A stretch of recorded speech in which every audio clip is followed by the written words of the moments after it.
Puis toujours au Kenya, des crues meurtrières sont survenues dans l'ouest du pays. Depuis plusieurs jours, plus de 1800 familles se retrouvent à la rue. Tous leurs biens ont été noyés par les eaux. Et selon les climatologues, la situation pourrait prendre de l'ampleur dans les prochains jours. Noa Bézir.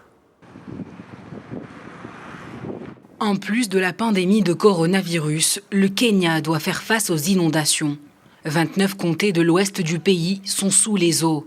Résultat, plus de 1800 familles se retrouvent sans abri. Les autorités locales ont annoncé le décès d'une centaine de personnes.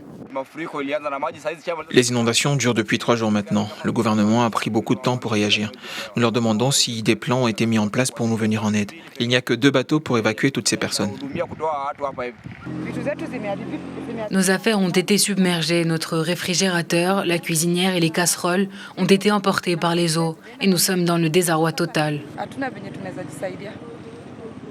Selon les météorologues, le niveau d'eau dans la plupart des rivières de la région était élevé et les sols déjà saturés. Les récentes précipitations ont provoqué des inondations qui ont à leur tour engendré des glissements de terrain mortels.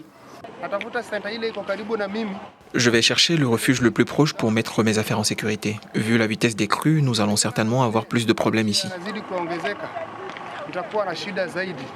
La Croix-Rouge du Kenya a appelé la municipalité du comté de Kisumu, dans l'ouest du pays, à désengorger les refuges afin d'éviter les risques de transmission du coronavirus en raison de la surpopulation.